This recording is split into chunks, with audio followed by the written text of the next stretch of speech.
detaje më të udhësishme. Kredit, përshëndes.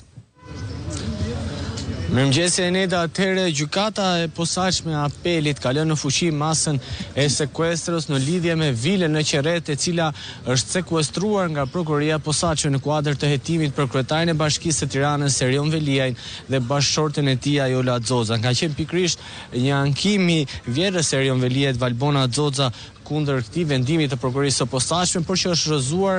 këtë të hënë nga gjyqtari Engert Plumbi, i cili ka vendosur që masa e sekuestros për vilën e përfolur në Qerret të rinë në fuqi. Ndërkohë duhet theksuar që vetë Erion Veliaj në statuset që ka bërë pas arrestimit është shprehur dhe ka pretenduar se vila në Qerret nuk është e tij, por është e vjerrit të tij Arben Xoza dhe e vjerrës së tij. Paktën nga hetimet e prokurorisë së posaçme, prokuroria e posaçme pretendon dhe ka rezultuar sipas saj që kjo vilë është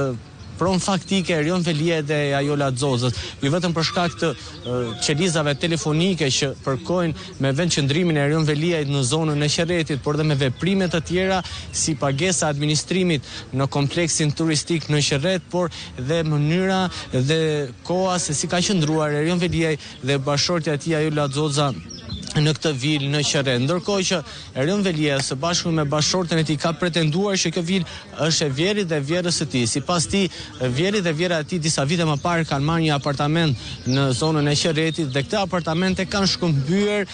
me këtë vilë dhe kishin për të shtuar rreth 30.000 euro. Por nga hetimet e prokurorisë së posaçme ka rezultuar se megjithëse ka disa vite që vila është përdorur nga çifti Veliaj, 30.000 euro kundrejt firmës së ndërtimit nuk janë shlyer akoma. Paktën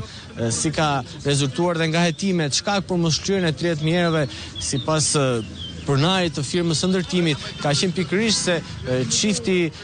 Veliaj kishte pretendime në lidhje me cilësinë e ndërtimit për këtë vilë. Megjithatë, prokuroria e posaçme ka qenë vendosur edhe në masën kur është zhvilluar seanca për masën e sigurisë në gjykatë që kjo vilë i përket Erion Veliajit dhe Ajola Xozës, duke marrë parasysh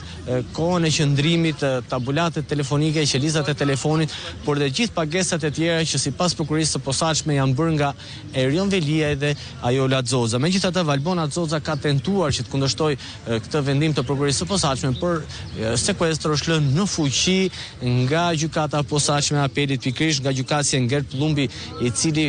ka nesër dhe vendimin për masën e sigurisë për Erion Veliaj, masë e cila është ankimuar nga ky i fundi. Ndërkohë që pak minuta pasi gjykata e posaçme e apelit ka dhënë vendimin për çështjen e sekuestrës së vilës në Qerret, Ajola Xoza ka hyrë pikërisht këtu në prokurorinë e posaçme dhe në gjykatën e posaçme, pasi ka një seancë për sekuestrën e llogarive bankare të saj. Ashtu si Valbona Xoza dhe Ajola Xoza kundërshton sekuestrimin e llogarive bankare të saj, pasi ato janë sekuestruar, pasi prokuroria e posaçme dyshon që këto llogari bankare të Ajola Xoza dhe një pjesë të OJF-ve, por dhe disa bizneseve të hapura në emër të saj janë përdorur për pastrim parash, duke përdorur qendrën Harabel dhe disa OJF të tjera, por dhe disa kompani që Ajola Xoza ka hapur në emër të personave të tjerë, po sipas hetimeve të prokurorisë së posaçme, këto kompani kontrolloheshin totalisht nga Ajola Xoza. Kjo ka dalë fal dëshmive të punojësve të zonjës Xoza, por dhe komunikimeve telefonike që janë kapur në telefonat e punojësve të Ajola Xozës. Megjithatë, pritet kemi dhe një vendim nga gjykata